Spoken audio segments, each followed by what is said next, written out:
BBOR Black Box Online Radio, coming to you from West Virginia.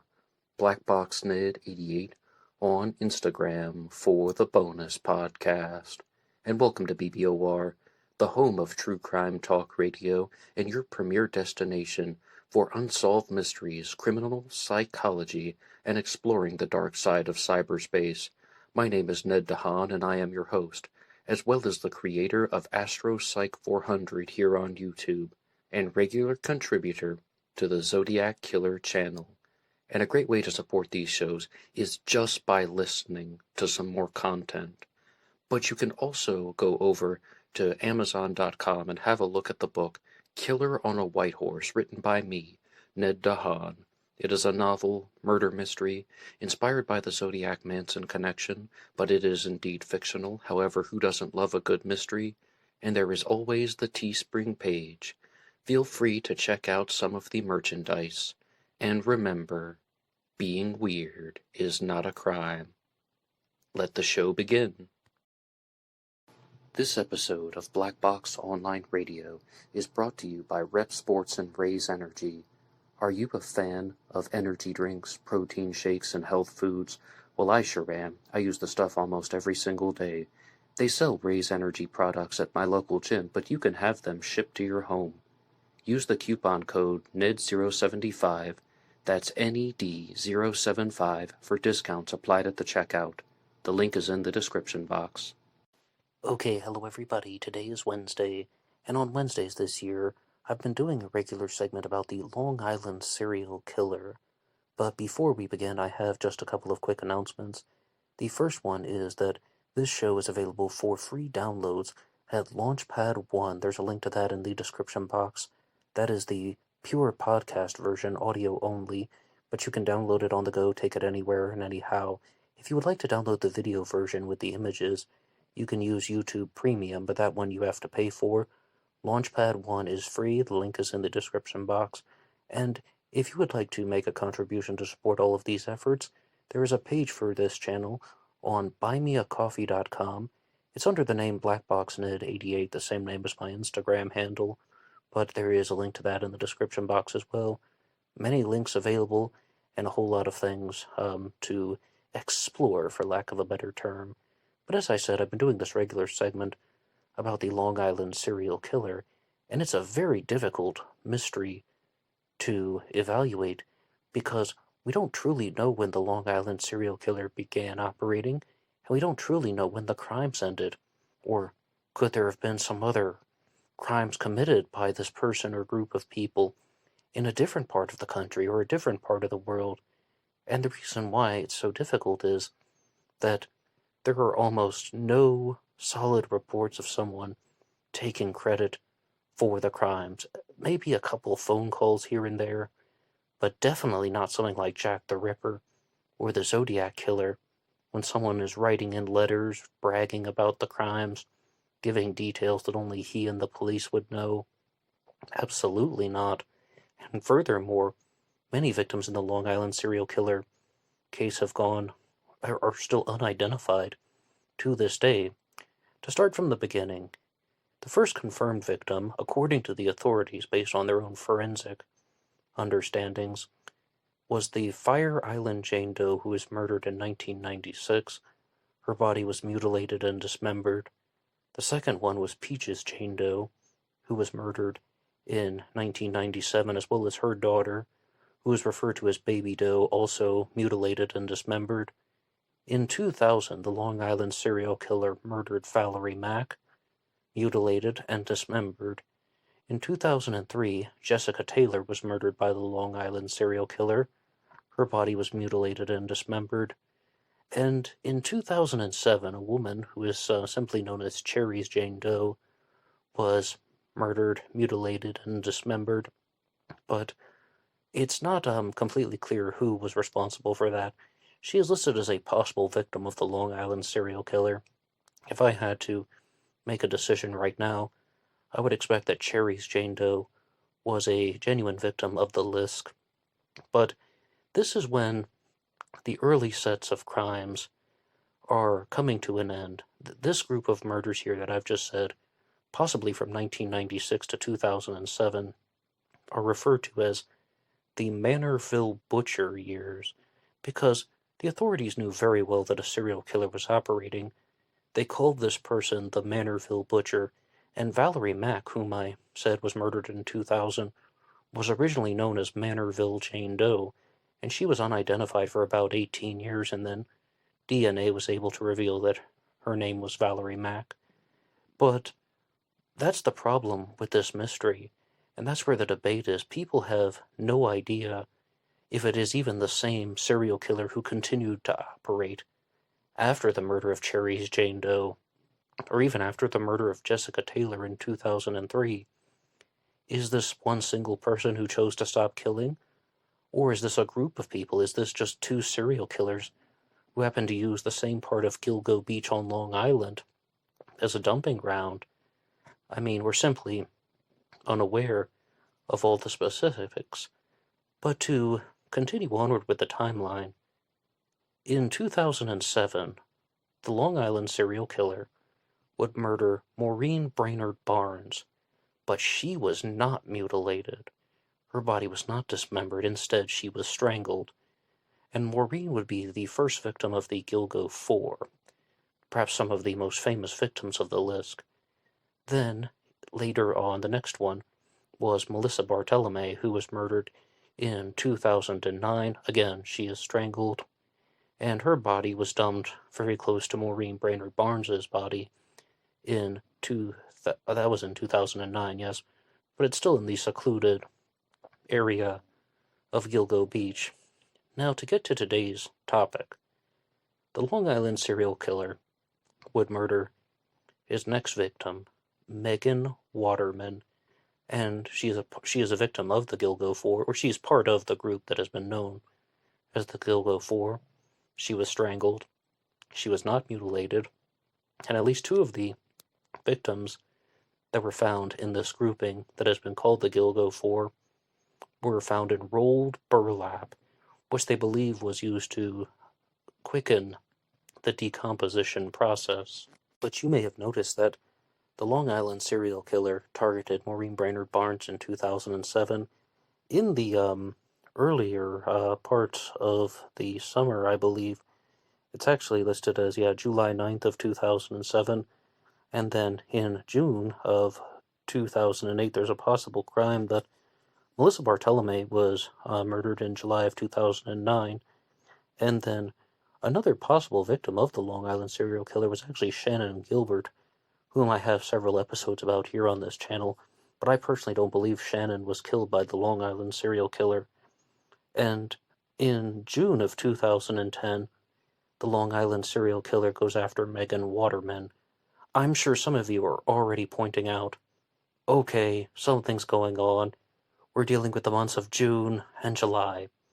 Now, we don't necessarily know everything about all the earlier victims, but this seems very, very seasonal. I mean, these are, especially with these three victims of the Gilgo Four. Let me go through these dates one more time and just point out how close together in terms of proximity they are. Maureen Brainard-Barnes is last seen in June of 2007. She was reported missing on July 14th of 2007.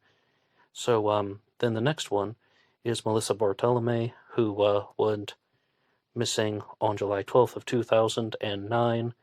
And then to today's case, June 6, 2010, is when Megan Waterman is last seen. So, does that not suggest something about the killer's behavior and habits? I think absolutely yes. And the full segment that has been written out about Megan Waterman on GilgoCase.com is as follows. June 6, 2010, Megan Waterman, age 22, was last seen in Hauppauge, New York. Hope I'm pronouncing that correctly. It's probably Hauppauge, Hauppauge. But Megan Waterman was last seen walking toward a nearby convenience store. She had been staying in a Holiday Inn Express and was captured by security camera walking out at 1:30 a.m. Megan's body was discovered on December 13, 2010, beside Ocean Parkway near Gilgo Beach. She had been strangled. The Long Island serial killer is also known as the Craigslist killer and the Craigslist Ripper, the Gilgo Beach Killer. So many of the women were targeted because they were working in the sex work field, even though they've been unable to identify several of the victims and they're still referred to as Jane Does. The authorities still believe that they were working in some form of prostitution or escorting. But there has been new footage revealed about the disappearance and murder of Megan Waterman. It's only until recently that they released the imagery surrounding her leaving the hotel. But as you see, this is still an unsolved case. However, I do have to give credit to CBS News, even though I haven't said the most praiseworthy things about them in the past. I really do appreciate how they put together all these articles about each of the individual victims of the Gilgo Four, and I would like to go over to this one here that is going to tell the story of Megan Waterman and her family members. And one more time, this is from CBSNews.com, and this one was put out in December of 2020. On the 10-year anniversary of the discovery of the first victims of the Long Island serial killer, 48 Hours did a news special that went inside New York City's biggest unsolved murder case. Lily Waterman is 14 years old now, but she was just 3 years old when her mother Megan Waterman disappeared. Megan was one of the 4 women whose remains were found discarded near Gilgo Beach on Long Island in 2010. Lily tells the story of her mother on television. I can't bring her back. I never got to say the words, I love you. Absolutely saddening when you hear about it. Lily's mom, Megan Waterman, was 22 years old and was the youngest of the 4 victims whose bodies were discovered near Gilgo Beach. Megan was last seen on June 6 of 2010, leaving a Holiday Inn Express in New York. She became a victim of the Gilgo Four. Investigators found 3 other bodies in the area near Megan Waterman's remains and were stunned when they stumbled upon the victims of a serial killer. They dubbed the 4 sets of remains the Gilgo Four. The killer had left puzzling clues. All the bodies had been discarded in a similar fashion, roughly 500 feet apart, and then swathed them in burlap. But I think the important parts to remember is that almost everybody is in some type of consensus that the Gilgo Four were murdered by the same person. I mean, I suppose anything is possible, but it just doesn't seem like there's a separate killer that is targeting these 4 women, not to mention with the fact that they're all targeted around June or July, and you have one in 2007, 2009, 2010. I mean, why wasn't there a victim in 2008? Maybe there was, maybe there wasn't, because you don't have someone consistently taking credit for the crimes. But when I did the episode on Melissa Bartolome, very clearly somebody did call her sister and made a taunting phone call, and it seems like that person was indeed the killer. So, does that not suggest that we have some type of multiple killers operation going on, and that the Manorville butcher that was operating in the early part of, I guess it's the late 90s and the early 2000s, that was a different person? I mean, I simply don't know, because of the problem that at least 3, maybe 4 victims of the Manorville butcher are unidentified. So how on earth would somebody be able to say that there was no phone call made? We don't even know the names of the victims, let alone no one has spoken to their family members. How would that even be possible? I mean, and as I said, Valerie Mack wasn't identified until 18 years afterward. I mean, did somebody not make a phone call and maybe something didn't go through completely? People wouldn't necessarily have knowledge of it. It's an unsolved case for a reason. But to look at the missing persons poster for Megan Waterman, she was 22 years old when she went missing. She weighed 145 pounds. Her eye color was brown. Her hair was either brown or bleach blonde, and she was 5'5". I think 5'5" is on the taller side of the Long Island serial killer victims, because what they often try to point out is that the Long Island serial killer would go after petite women who were sex workers, and were usually around 4'10" to 5 feet inches tall. So I think that this is definitely on the taller side, but I definitely don't think that there's any type of rule book that this person was following. He was probably just going after the particular escort who was available. Now, how was this person luring the Gilgo 4? And why did this person decide to change the way that the crimes were committed if there is indeed a single killer? It's all a mystery, but you can share your ideas in the comment section down below. There are actually several different missing persons pages that have been created for Megan Waterman. This one says, Megan Waterman was 22 years old when she went missing. She is the mother of a young daughter and is from Scarborough, Maine. Megan was last seen with her boyfriend at a Holiday Inn on Sunday, June 6, 2010, in Long Island. According to the police reports, she was last seen at 1:30 a.m. Her family is very worried that she would not just up and go missing and did not make contact with her family and friends, and especially would call to check on her young daughter. Both Scarborough Police and Suffolk County, New York Police are investigating. Megan is 5 feet inches tall, approximately 145 pounds, with brown eyes and bleach blonde hair. Police said that she has a birthmark on her forearm, and on her right arm there is a mole, and as well as one on the side of her face, and a back tattoo and a left forearm tattoo. So I think that from the very beginning, a lot of people were very concerned about these women, and it really goes to show you that they were well connected with their lives. I mean, and all of the stories of the Gilgo 4, and as you see, Megan Waterman is the third one, very clearly they were still very much connected to their lives. We've talked about some true crime cases on the channel where sometimes like people would go off to Alaska and separate themselves from the family entirely, and some of them ended up being victims of the serial killer Robert Christian Hansen, the butcher baker. But with these three victims of the Gilgo 4, they're doing this for the money, so it seems, especially with the case of Maureen Brainard-Barnes, who didn't work as an escort full-time. She would go into the city for a few weekends here and there, and then would operate out of a motel room. Melissa Bartolome operated somewhat differently. She would wait outside, not exactly like street walking, but more or less approaching clients in a practical place. But I said that there was a recent development with the story of Megan Waterman, and that is mostly just that the imagery from her last sighting, Still Alive, was released. And there's an article that was put out on April 13th of 2022. That's this year at the time of this recording. It's available at lawandcrime.com, written by Marissa Sarnoff, just citing the source. Police in Long Island have released a video that they say contains the last known sighting of one of the victims in a decades-long homicide investigation. Megan Waterman was 22 years old and last seen in June of 2010.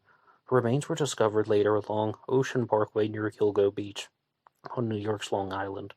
She is believed to have been one of at least 10 victims killed between 1996 and 2010, whose remains have been discovered in the area. Waterman's remains were found along Ocean Parkway on December 13th of 2010. And I'm sure you guys have already heard the story, but Shannon Gilbert went missing while the Gilgo 4 murders were still operating, but her body hadn't been found yet. The Gilgo 4's bodies had not been found yet, and because of the search for Shannon Gilbert, they discovered more or less a serial killer graveyard. But Shannon Gilbert went missing, and she made a frantic 911 call. Multiple 911 calls were made, and they have been released to the public. She also was an escort who was seeing a client at the time, and something happened. And Shannon was found on the south side of the Ocean Parkway as opposed to the north. I personally don't believe Shannon was a victim of the Long Island serial killer, but rest in peace to her all the same. But that means that there were crimes that happened after Shannon disappeared, and this serial killer just kept on operating, and the discovery of the serial killer graveyard may have driven this person to stop. But I think something that is very important to note is that if this person is primarily going after the Gilgo 4 victims in June or July, the summer months, I mean, June 21st is when the summer starts, right? How do we know that they're the only ones? And I know that that's just some type of wild speculation question, but how do we know that? Could this person not be committing murders in other places? Because this seems like a sexually motivated serial killer who's going after sex workers all the same. I mean, lots of serial killers do this because they get them in a vulnerable place, but it's very likely that there's some type of sexual animosity going on. Yet this person's only doing it once a year in June or July, and, I mean, it's very, very confusing. But, I will keep going with this article here. Megan Waterman is believed to be one of at least 10 victims killed between 1996 and 2010. At a press conference on Tuesday, Suffolk County Police Commissioner Rodney K. Harrison announced that the department has released 5 surveillance videos showing Megan Waterman in the lobby of a Holiday Inn Express in Long Island between June 4th and June 6th of 2010. We have released the video surveillance footage and photographs of the last time one of our victims, Megan Waterman, was seen prior to her death. Harrison said that Megan Waterman was wearing a yellow sweater and is shown both arriving and leaving the hotel. What we believe she did at the hotel that night was go out to meet her killer, Harrison said. At the press conference, Harrison also announced that a completely revamped website called Gilgo News, dedicated specifically to disseminating information about the investigation into the unsolved cases. The website was updated so that investigators can effectively release more information to the public in a timely manner. Harrison said that Suffolk County, in partnership with the Crime Stoppers, has doubled the amount of reward money from $25,000 to $50,000 in information leading to the arrest and conviction in the case. Megan Waterman, like several other victims whose remains were found, identified in the Gilgo Beach area, worked as an escort and advertised on Craigslist. As I said, that's why they're calling this person not only the Long Island serial killer, but also the Craigslist Ripper, Gilgo Beach Killer. Lots of nicknames, but we still have no idea who the actual perpetrator is. Megan Waterman is one of the Gilgo Beach Four. The name was given to a group of women who were last seen between July of 2007 and September of 2010. The other victims were Melissa Bartolome, Maureen Brainard-Barnes, and Amberlynn Costello. But do you remember that I said that Megan Waterman was the youngest victim of the Gilgo Four? Then they list the ages here. Megan Waterman was 22, Melissa Bartolome was 24, Maureen Brainard-Barnes was 25, and Amberlynn Costello, whom I'll do an episode on in the future, was 27. So this person is really going after women who are in their 20s, and there's been a lot of debate about this with the earlier victims in the Manorville Butcher years, because they're still unidentified, right? Fire Island Jane Doe, Peaches Jane Doe, Cherries Jane Doe. Sometimes they estimate that they would be maybe as old as 50. If this is the same serial killer, I think that he would be going after women mostly in the mid-20s. I mean, age 22 to 27. This really is somebody who is targeting women in their mid-20s, and I don't know if that's just a preference. I don't know if that is something to do with hating his mother. I'm really not sure, and a lot of it is just going to be guesswork, but it definitely seems that the Long Island serial killer, again, if it is one person, has nothing to do with race or motivation, because with some of the victims, particularly Peaches Jane Doe and Cherries Jane Doe, their bodies were mutilated, but to the point where they aren't completely sure whether or not they were black or Hispanic, Latina. So, I mean, it's possible they could be both, but it's just it's uncertain. However, it definitely seems like if that is the case, the Long Island serial killer would be going after women in an age demographic as opposed to a racial or ethnic demographic. The grim discovery of the women's remains was sparked by the 2010 search for Shannon Gilbert, age 23, who also worked as an escort. According to the police, Gilbert was seen running through the gated community of Oak Beach after leaving the home of a client. And it was Tyler Grover who pointed this out in the comments section. Okay, if Shannon Gilbert is not a victim of the Long Island serial killer, that is just a coincidence beyond all coincidences that a woman who was working as an escort just ran away, had a manic episode, and died in a marsh next to a serial killer graveyard where women of the same age just happened to have been murdered and discarded. I mean, it would be totally different if I said this last week, if she were like a 39-year-old man who was some type of college professor or something like that, nope, same age, same occupation, same reason for being on Long Island. I mean, it could just be a massive coincidence. Or it could be what I said to the contrary, that perhaps those communities, Gilgo Beach and Oak Beach, are just bringing in escorts from the city very frequently, that people, mostly the men, are bringing in escorts from bringing escorts to Long Island very regularly, and that two tragedies happen to collide. It's not impossible, but it is quite shocking. I mean, as I said, all of those things are matching up. Even the particular age that Shannon is 23 and the Gilgo 4 are what? 22, 25, 27? Um, it's mind-boggling. In 2010, while police were searching for Shannon Gilbert, they discovered the remains that would later be identified as Melissa Bartolome. Within 3 days, they discovered the remains of Maureen Brainard-Barnes, Amber Lynn Costello, and Megan Waterman, and they were found in a very close-by area. As the search for Shannon Gilbert continued, investigators found the remains of a fifth suspected victim in March of 2011, several miles east of where the Gilgo Beach Four were found. These partial remains were identified as belonging to Jessica Taylor, whose other remains had been previously found in Manorville, some 45 miles away from Gilgo Beach. What on earth is happening?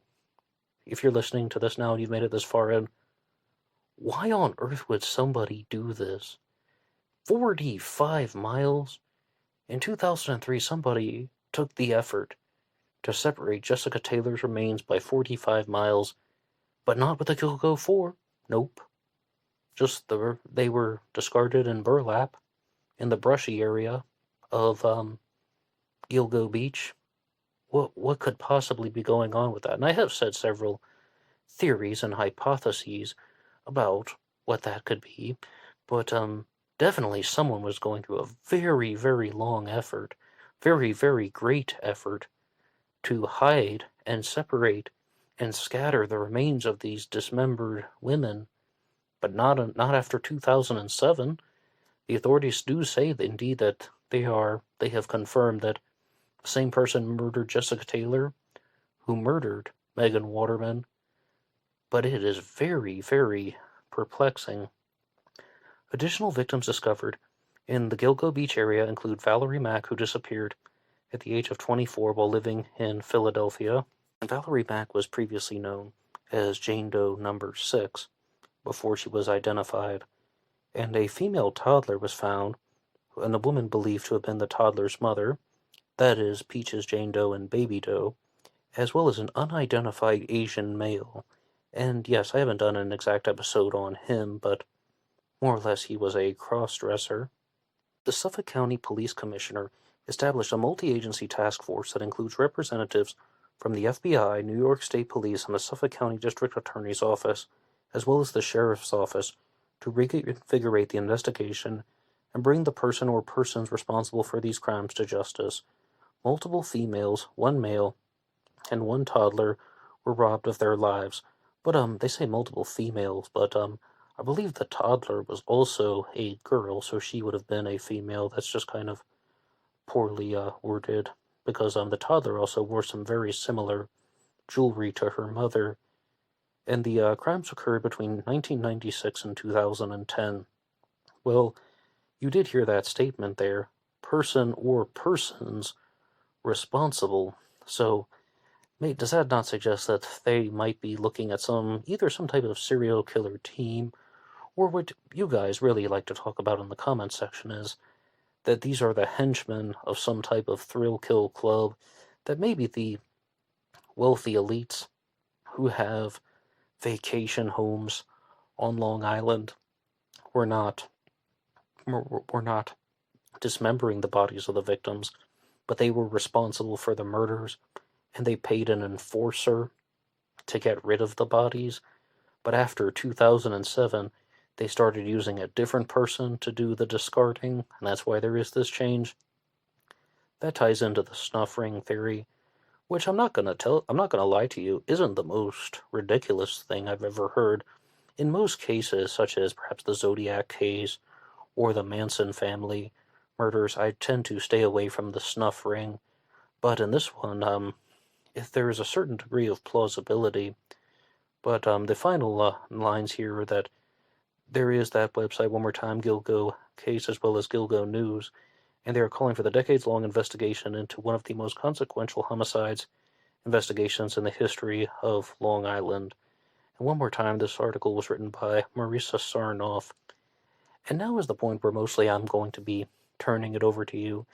And I want to point out that the crimes do seem very similar that have happened with the Gilgo Four. All the victims are strangled. They're discarded very close by to each other. Oh my goodness. Yet, they are in proximity of one of the victims who was dismembered, and that person drove 45 miles in the other direction to have part of her remains discarded in Manorville.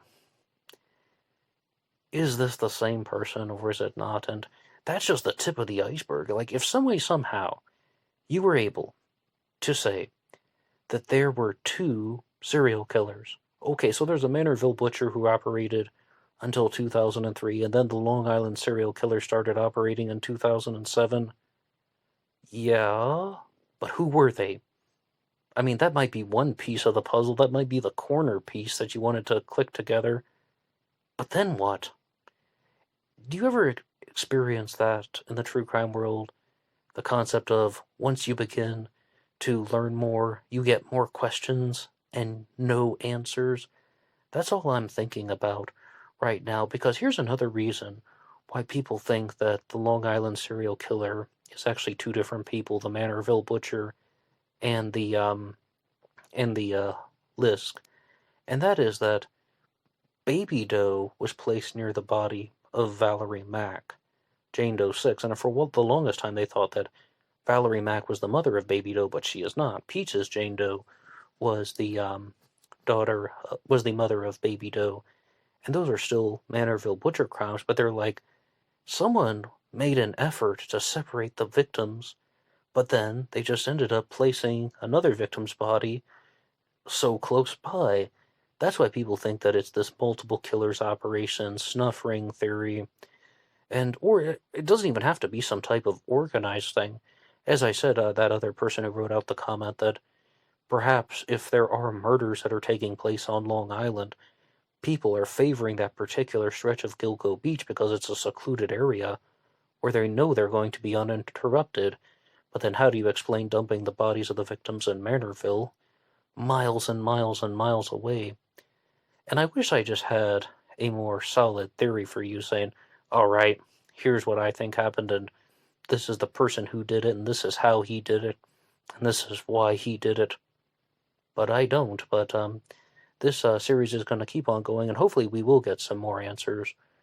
But does anything strike you about the timeline operating almost only in the months of June and July? You know, if looking at that one group of murders, the Gilgo Four, the first three of them, is there any possibility that this is a seasonal worker or someone who's only there for, say, the summer? What do you think? Please weigh in the comment section down below. Rest in peace to Megan Waterman and the other victims of the Long Island serial killer. And I'll see you guys over on Instagram for the bonus podcast. Until next time.